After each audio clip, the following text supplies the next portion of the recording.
up yet.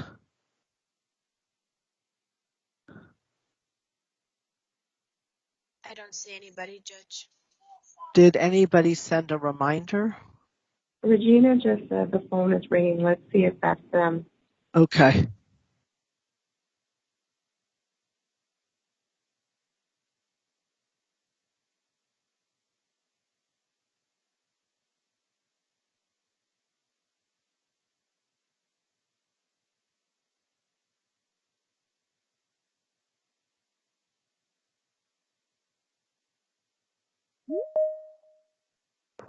Well, somebody's there. Brian Easton is there. I'm going to let him in. So, stand it. Hello? Hello, Hello? Judge. Hello, Judge. This is Brian Easton speaking. I'm out of camera view, but I think we're just getting set up here. Okay, and we're still... I'm sorry. I can see you and I can hear you. Okay. I'm still waiting, though, for Mr. Casavelli and Miss Castelli to appear, and I'm not sure there was a phone call coming into the division, so Okay. I'm not sure whether or not they're trying to appear. We just called your division to let you know we were having difficulty getting set up this morning, so Yeah, it was the plaintiff, Judge.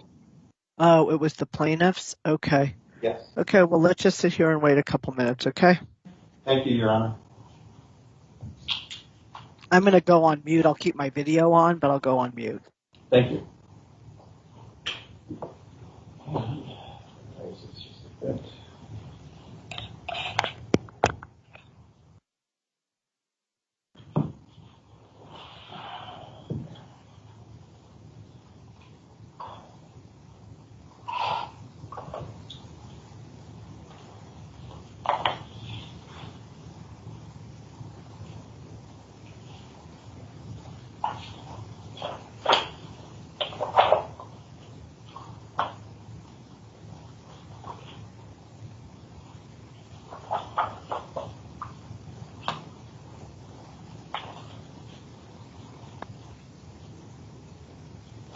Have you had any contact with either Mr. Casavelli or Miss Castelli? Not recently. They did file something in the district court case that they brought against us, but it was just a filing. It was a response to the application. All right. Just was asking if there had been anything in connection with this matter. No, Your Honor. No contact, no emails, no phone calls, nothing. Okay.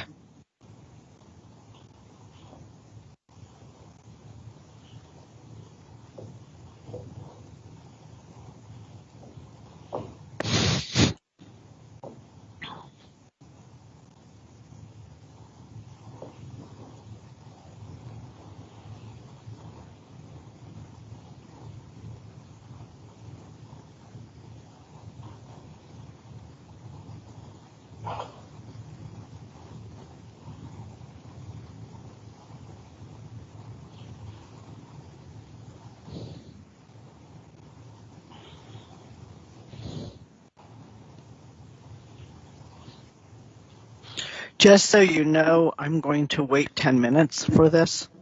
Just a conservative period of time before I call the matter, okay? Absolutely. Okay.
Okay, I'm going to call the matter. This is the time set for an evidentiary hearing and oral argument in CV 2017-055-490. Can you please announce? Good morning, Your Honor. Brian Easton on behalf of the plaintiffs Donna Johansson and the estate of Gary Johansson. Donna Johansson is seated here across the table from me today. Thank you. The court waited 10 minutes before calling the matter. The defendants, Mr. Casavelli and Ms. Castelli, have failed to appear. They did have proper notice of today's hearing. Prior to calling this matter, I did ask Mr. Easton whether or not he had had contact with defendants, namely in connection with this case. There is a federal lawsuit that is also involves the parties, including the court and Mr. Easton, that Mr. Easton commented on, and I'm going to move forward. So I want to identify what's pending before the record initially. There was a list of motions identified in an August 19th, 2020 minute entry. They are still pending. In addition to the 6 identified in the August 19th, 2020 minute entry, 2 more were added. One was plaintiff's expedited motion to compel production of documents, and the next was a vexatious litigant motion filed by plaintiff. So those are in addition to what was previously identified. This was also the date and time set for an evidentiary hearing on an OSC regarding the defendant's failure to pay an award of attorney's fees that was imposed as a sanction. I'm going to start with that issue, review a little bit of the record on that, Mr. Easton. On March 12th, 2020, the court, a predecessor judge, but nonetheless the court, imposed issued a minute entry, and then there was a June 12th, 2020 order related to the sanctions, which was a sanction of attorney's fees. An award of attorney's fees was made in favor of plaintiff of $2,368.70. The defendants, despite repeated court orders, have failed to pay that amount. This court offered the defendants an opportunity to present a good cause reason as impecuniary, any good cause reason as to the failure to pay that amount. The court has received no information from the defendants regarding an alleged inability to make the payment. Instead, the court did receive plaintiff's lists of witnesses and exhibits for the order to show cause hearing. That was filed on October 14, 2020. There were 13 exhibits and then an extra exhibit filed, so a total of 14 exhibits submitted to the court in connection with the evidentiary hearing on this matter. Mr. Easton, are you moving to admit those documents? Yes, Your Honor. Okay, the court is admitting the documents, and they are primarily court records and emails that are already part of the court record because the court files all emails. Do you have any argument you want to make in connection with this matter? Your Honor, we just, it appeared that the Casavellis were going to claim that they had some inability to pay. That was part of the reason we filed the expedited motion to compel production of documents. It was specifically related to this hearing because I had issued a discovery request to them. They did not respond. They indicated they were not going to respond. And so that expedited motion is related to this matter as well. And the court is finding that your expedited motion to compel is moot. They failed to produce. They were given an opportunity to produce. Today is the time for the hearing. They still have not produced. I've admitted your exhibits and we're moving forward. Okay, thank you, Your Honor. So in regards to the actual order to show cause, I think, Your Honor, that we have established cause by the fact that they have not responded. They have not appeared today. They have not made themselves available to the court to be examined in regards to any impecuniary ability to pay the court fees.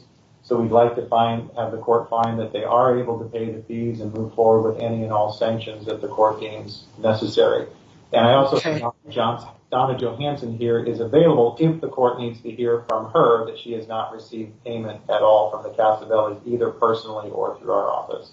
No, your avowal is fine. You represent her. The court finds that the defendants have failed to demonstrate any good cause reason for their failure to pay the attorney's fees in the amount of $2,368.70. There's already a court order in place with respect to that. It's accruing interest. Or should be accruing interest. I don't know how you want to handle the failure to pay that amount. There are other motions pending and other requests being made by you at this time, which I'm going to move through every motion. I'm resolving everything pending today. Okay. I set aside time. I'm prepared. They've been given an opportunity to be heard. Okay. So I'm affirming right now, initially, the court's order of the payment. I don't know if you want judgment entered. That may come in later. We may want to talk about how to wrap up this matter after I move through all the motions. So at this point, initially, what I'm simply going to do is affirm that they have violated a court order and they have failed to make payment without a good cause showing. I want to move on, and then we're going to talk big picture, okay? Does that seem fair? There was a motion, and then I'm just starting to move through the motions. I'm going to go in the order I identify, which pretty much matches the order from the August 19th minute entry. But there was defendant's motion for clarification. The court is denying that motion. The record speaks for itself. I'm not adding anything more to the record, and the court does not view, after having secured familiarity with this case, an understanding of this litigation, there is no need for further clarification. That motion is denied. The second motion pending before the court is defendant's motion to dismiss. And at this point in time, my understanding is plaintiffs were never properly served with this motion. And in any event, I am adopting the reasoning set forth in plaintiff's response. Unless you want to add anything to the record, that motion is denied. Nothing to add, Your Honor. Okay. The next motion pending before the court is plaintiff counter-defendant's motion to dismiss defendant's consumer fraud, accounting fraud, breach of contract, libel and slander, and related expense counts of their amended answer and counterclaim. With respect to this is my inclination in case you want to add anything to the record, but I'm granting this motion. The court finds that the defendants lack standing. They failed to state a claim for relief. They also, on the consumer fraud, accounting fraud, and fraud claims, they failed to state a claim for relief on the breach of contract claim. They also are, the claim for libel is barred by privilege, as is the claim for slander. Basically, I'm incorporating by reference in my ruling all of the plaintiff's reasonings in its motions. Do you have anything else you feel you need to add? No, Your Honor. We did request attorney's fees. Actually, I take that back. I withdraw that comment. I think we had for attorney's fees on some of the other motions. I don't think we did on the motion to dismiss. Okay. Well, your motion, the motion that I identified and that's identified as number 3 in the August 19, 2020 minute entry, again, is granted for the reasons set forth in the plaintiff's briefing. This next motion identified as defendant's motion to dismiss plaintiff's fraud on the court. With respect to that, I just want to note for the record, as far as the court understands, no reply was filed. Did you ever receive a reply to that one? I don't believe I saw that, Your Honor. Okay. I agree with the court on that. Okay. Bottom line ruling on that, I'm denying that. It was again not served as far as I can tell, and that was your statement, and I'm accepting. It was never actually properly served on you. You responded nonetheless, and the motion is baseless. That motion is denied. Do you have anything you want to add to the record on item number 4 in the August 19th, 2020 minute entry? Just our request for fees and having to respond to that because it was baseless. And also for the previous one, Your Honor, I did go back and look at my notes, and we did request attorney's fees on the motion to dismiss, basically because all the defendants' counterclaims were baseless. I mean, they lacked standing, they were frivolous across the board, they were trying to seek remedies for other people's supposed claims. So to the extent the court can hear that. The court is granting the request for reasonable attorney's fees. We'll talk about when an application can be filed. The next matter is number 5 in the August 19th, 2020 minute entry. This was a plaintiff's motion. This is defendant's motion to compel. I'm denying that. Do you have anything you want to add to that? No, Your Honor. Okay. Number 6 is defendant's motion for summary ruling. As far as I can tell, I'm denying that. It was for summary ruling on their motion to dismiss, and I've denied that. So it's frankly moot at this point in time. So I'm going to find that number 6 is now rendered moot.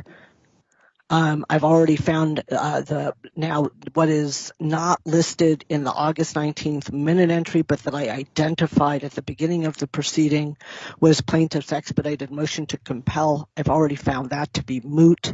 And we have one motion left. That is the vexatious litigant motion.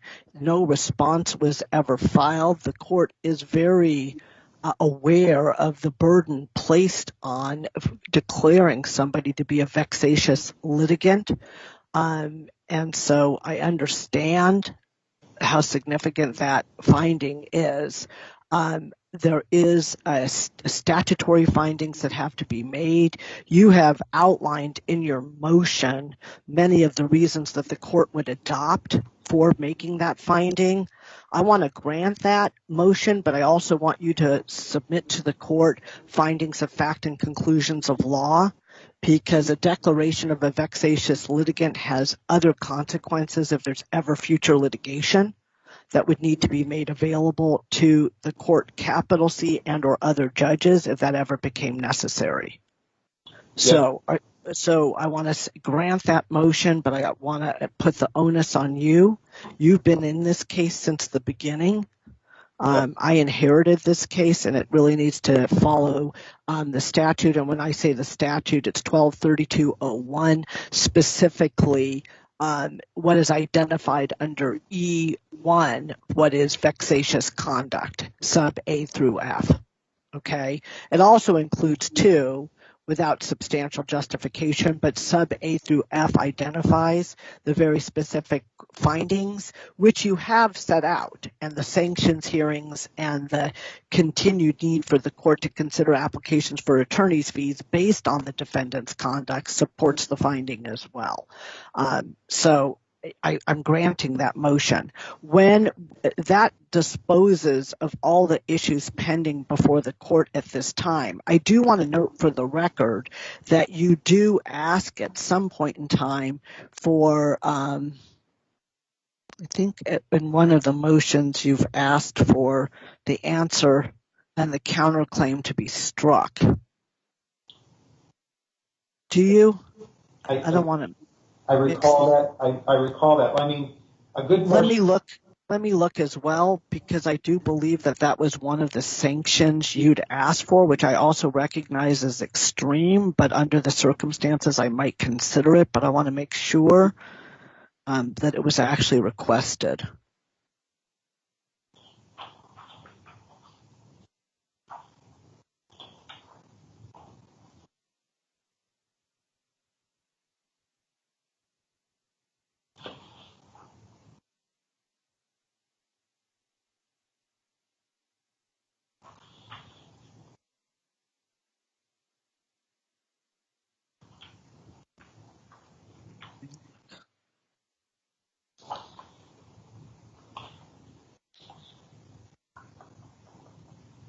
Yeah, you say it's your motion you filed on July 10th, motion to dismiss defendant's consumer fraud, accounting fraud, breach of contract, libel, slander, and related express counts of their amended. Oh, no, that's just those counts.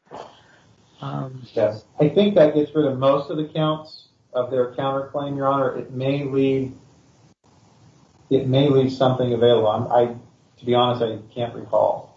Well, I want to look at it right now since I have you and I have the time. I need to myself understand what's left in this lawsuit.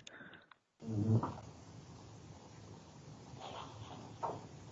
Hold on one second. Let me get their counterclaim out.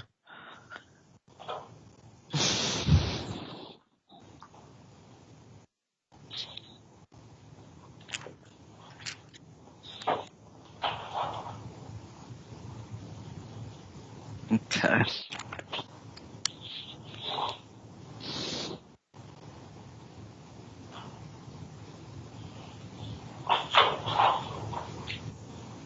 Well, their counterclaim has, let's take a look. Let me look.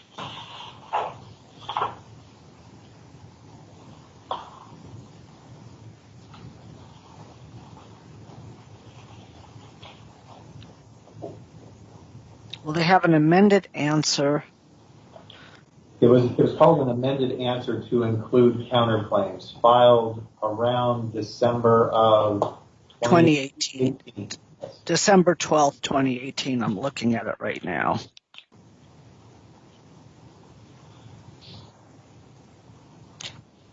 So they have a quiet title action. Has that ever been resolved? I don't think we sought to dismiss that, Your Honor, because I thought we're claiming quiet title in our action to the house that they're in. We're claiming it belongs to us, and they're claiming it belongs to them. So I didn't see how, in good faith, I could go after getting that one dismissed as a counterclaim. I think it'll just be subsumed in our quiet title request, essentially. Okay. Well, it looks like the two things that are related that survive are their quiet title and declaratory judgment request. It's the same thing. So I think the quiet title and declaratory judgment requests are still pending.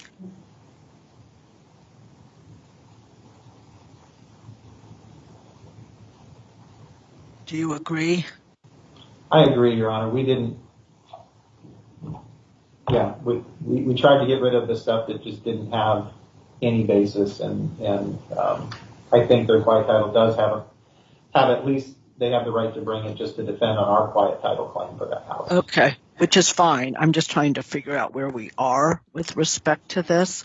Okay, so we still have your complaint and their quiet title and declaratory judgment action. We've got your vexatious litigant findings of fact and conclusions in law and new application for attorney's fees, and then we have to move the case along. So let me start with sort of where you think are reasonable deadlines to get an application for attorney's fees into the court and the vexatious litigant findings. 10 business days, Your Honor, for the motion for fees. And the vexatious litigant motion, or vexlit, I'm getting tongue-tied. The vexatious litigant findings, I could probably get that in maybe 15 business days. Okay, well, let's stop. The application for attorney's fees, unless you want to push it out, I have about sometime around February 8th or that week. So do you pick a date for yourself that's comfortable? I thought we were talking about submitting a new motion. Are we talking about setting a hearing on that as well? No. I'm just talking about when can you get your application in for attorney's fees based on the pending request? 10 days out, Your Honor. 10 business So that's February 8th? That would be fine. Okay. And then the vexatious litigant findings, when do you want to do that? An additional 5 business days. Why don't I say, well, February 15th is President's Day, so I'll say February 16th. That's good, Your Honor. Thank you. Okay, obviously they'll have to get tickled for objections or whatever. Okay. Now, with respect to next steps in this matter, where are you with respect to the court being able to set trial, resolve this, figure this next step out? We're in a good place. I think we're ready to go to trial. I'm not sure that the opposing side would say that. There is, Your Honor, if I can have you remember, your predecessor to this considered a protective order that we had issued for Donna Johansson's deposition, and she put restrictions on that where it has to be done at the courthouse in order to help negate some of the behaviors by the defendant and to have the judge available if a dispute arose in that deposition.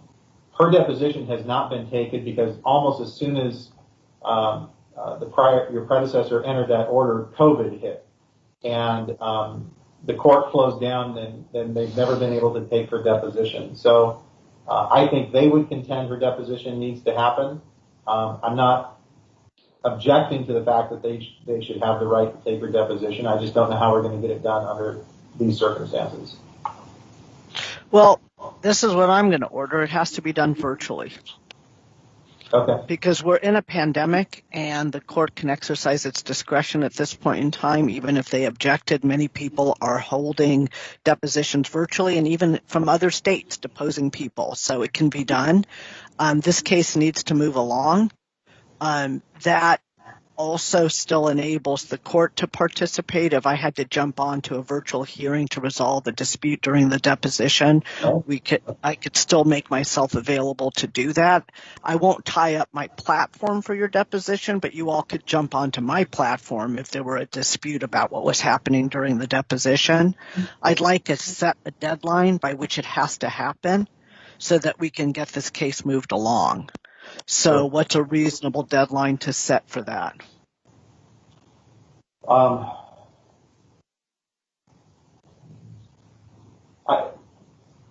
Maybe by the end of February.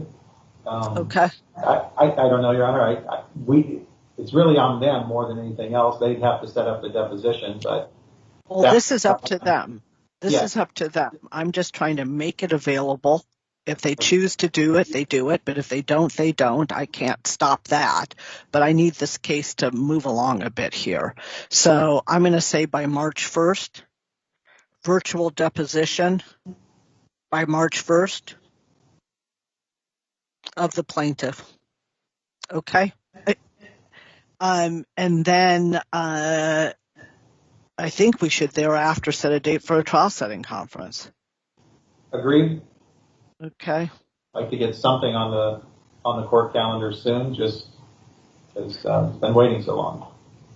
Okay, let's see. When do you want to try to set that up, in April or in March? Set it up a trial setting conference? I don't know what you want to do.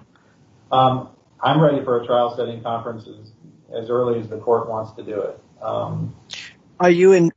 You have to understand, during the pandemic, trial setting is going to be a problem unless the parties waive a jury trial and want to do a bench trial. This thing will drag out. Yeah.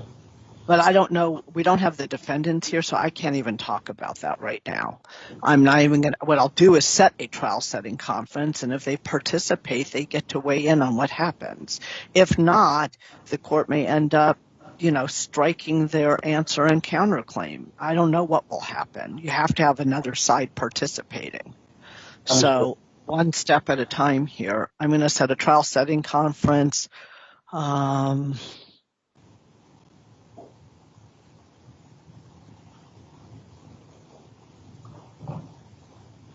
about March 18th at 9 a.m.?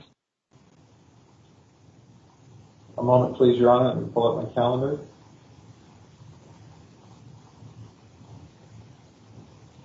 And the date was March 18th. Is that what I heard you say? Yes.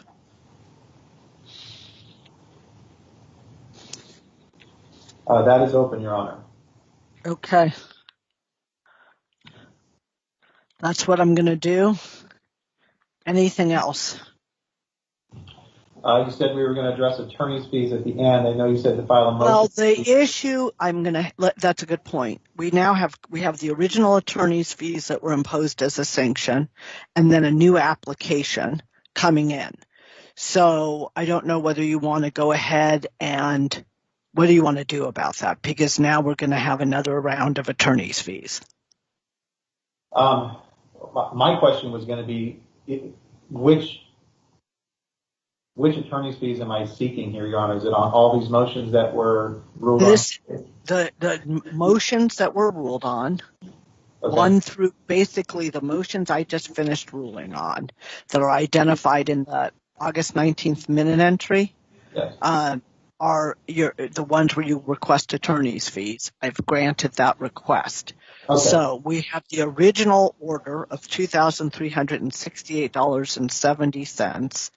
There's going to be an additional award of reasonable attorney's fees. How do you want to handle the sort of cumulative attorney's fees being awarded? I'm not sure I understand your question. We've got a deadline. Well, to submit that budget. because they haven't paid the original award. Right. Okay, so that's a standing order that is accruing interest as far as the court is concerned. Okay. I had understood before that in one of the orders that the judge indicated that it was not accruing interest because it was not a Judgment. I want you to submit a form of judgment for it so it can start accruing interest. And we're just going to have to piecemeal this. Okay. So February 8th, please submit, no later than February 8th, submit a form of judgment on the first award of attorney's fees. All right. And my view on that is that's litigated. That's already gone to hearing. I don't even want to lodge it for an objection. We've gone through the objection process. I just want a form of order for my signature on the original award of attorney's fees. Okay, so no need to lodge with notice? Well, go ahead and lodge with notice, but as far as I'm concerned, we're done with this. We've litigated this issue of attorney's fees. Okay. I do not want to generate more litigation on something where the court has repeatedly made findings. Understood, Your Honor. Okay. And that way it can start accruing interest. Okay? And did I then answer your question about how, you said, how do I want to handle attorney's fees? Did I? Yes. I'm doing it by way of judgment because that way we know your client is receiving interest on the amount. Okay. Okay, anything else? Because I think I've taken care of everything that was pending. I agree, Your Honor. I don't think I have anything else. Just want to thank you for your time. Okay, we're at recess. Thank you. Thank you.